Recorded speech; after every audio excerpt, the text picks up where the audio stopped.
Hey everybody, this is Dr. Medicine RX, and in today's video we'll be discussing about congenital syphilis. This is also called as intrauterine syphilis or antenatal syphilis, and it occurs as a result of intrauterine transmission of treponemes from an infected mother to the fetus via the placenta. There are three outcomes in case of such an intrauterine transmission. One is that it can lead to spontaneous abortion, the other is that it can lead to stillbirth, and the third is that it can lead to a live child that has syphilis, that is a live syphilitic child. Coming to the clinical course is divided into early congenital syphilis and late congenital syphilis.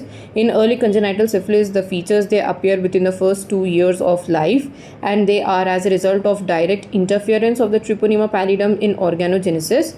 Whereas in late congenital syphilis, the features they present later than 2 years of life, and they are as a result of hypersensitivity to treponemal activity.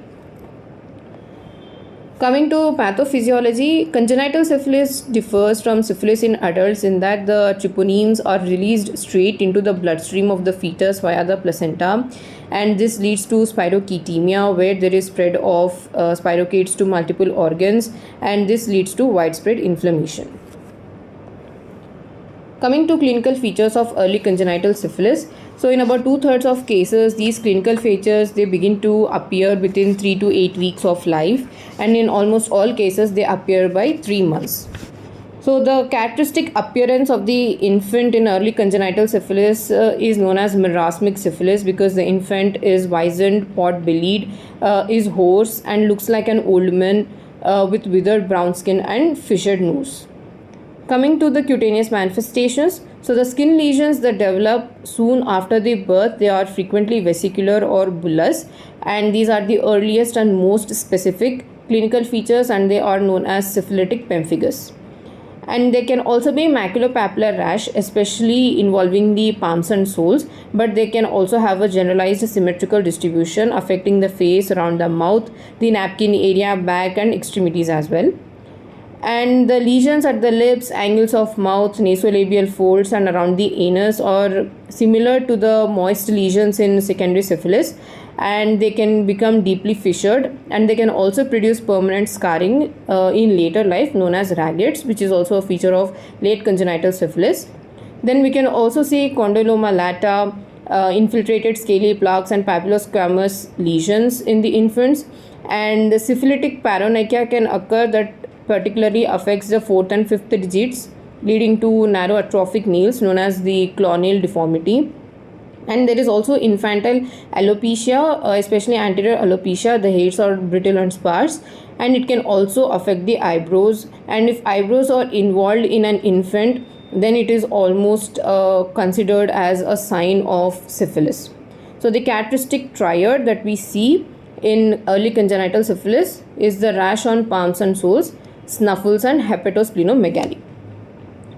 Coming to mucous membrane lesions, so they are typically smooth grayish white mucus patches, and they can occur on the palate, the tongue, the buccal, and the genital mucosa.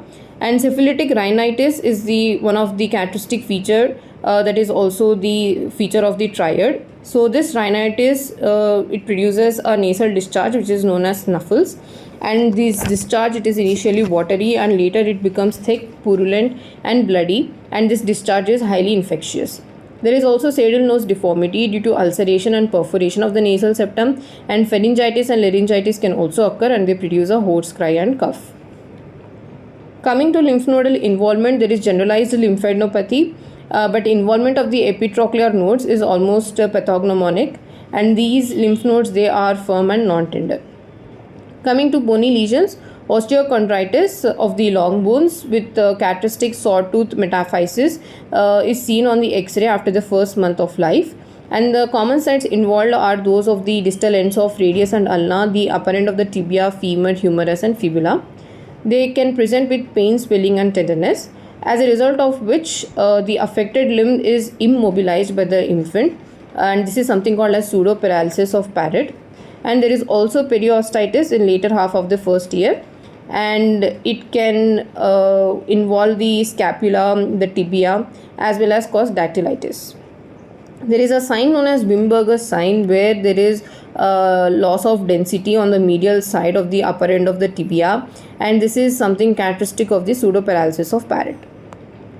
Coming to hematological manifestations, we can see anemia, leukocytosis, leukopenia, monocytosis, thrombocytopenia, as well as raised ESR.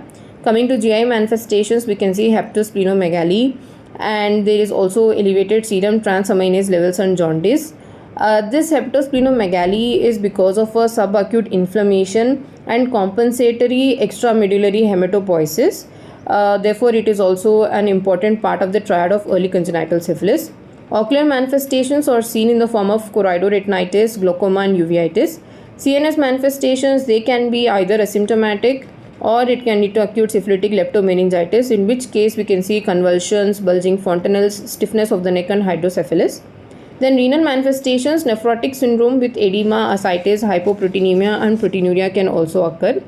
Coming to some other systems that are involved, it can lead to syphilitic pneumonitis if the respiratory system is involved, and there can also be diarrhea, myocarditis, onychia, and paronychia. Coming to late congenital syphilis, here the lesions are known as stigmata. These are the scars or deformities that result from the early congenital syphilis. And some of the important stigmata that are seen in late congenital syphilis include saddle nose, which is due to the destruction of the bone cartilage, and there is also perforation of the nasal septum. Then Olympian forehead, it occurs as a result of prolonged periostitis on the frontal bones, leading to bossing of the frontal bones, and it can also lead to hot cross bun look of the cranium due to this periostitis of the frontal bones, as well as the prominence of the sutures. Then there can be bulldog jaw, which is the prominent mandible, and there is also going to be a short maxillae and a highly arched palate. Then Higominaki sign, which is unilateral enlargement of the sternoclavicular area of the clavicle, which is commonly seen on the right side, can also occur due to periostitis. There is going to be saber shins as a result of tibial thickening, again due to the periostitis. Then Clutton joints, which are symmetrical painless swellings of the knees or elbows, usually result from a trauma, and the mobility is preserved, but it is thought to be associated to perisynovitis. And we can also see Parrott's nodes, which are rounded bony swellings in the frontoparietal region of the skull. They are also as a result of localized osteoperiostitis.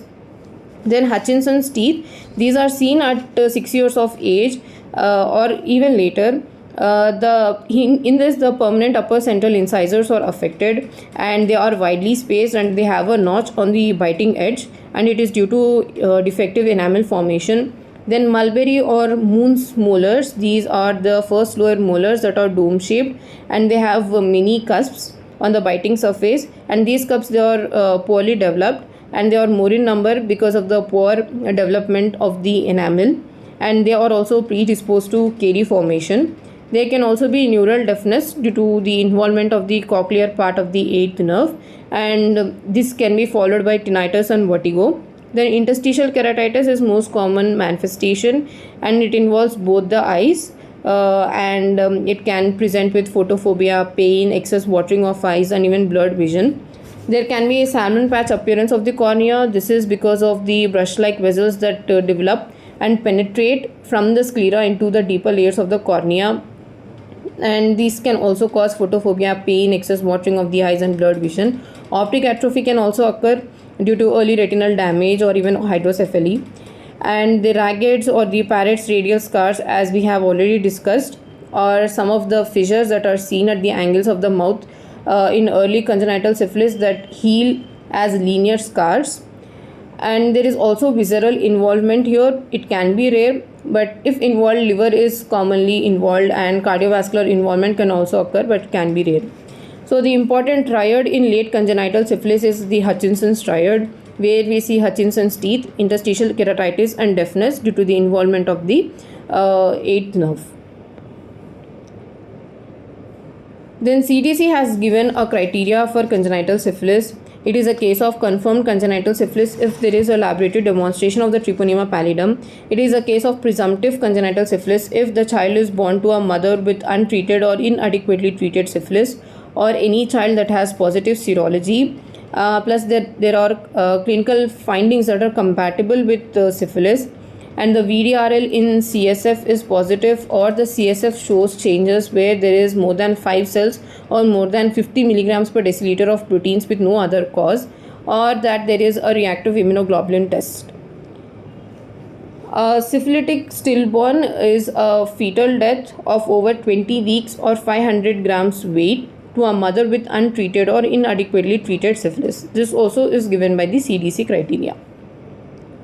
Coming to investigations, evaluation of the newborn is necessary to check for any changes, especially in the mothers who are seropositive and had no documented treatment at least 4 weeks prior to the delivery. And there is also need to examine the stigmata of congenital syphilis. Then dark field microscopy and PCR tests ought to be done of suspicious lesions or fluids in the infant. Then X-ray of long bones for looking for any evidence of periostitis is necessary. CSF examination is necessary. Placental biopsy can also be done for treponemes, and specific IgM treponemal antibody tests are usually positive in case of congenital syphilis. And treponemal tests, they are usually not recommended as a maternal antibodies can survive for more than 15 months, so they are going to be invariably positive. And if there is an active infection, then the non-treponemal antibody titers in the infant are going to be 4 or more times more than the mother's. Thank you. Subscribe for more.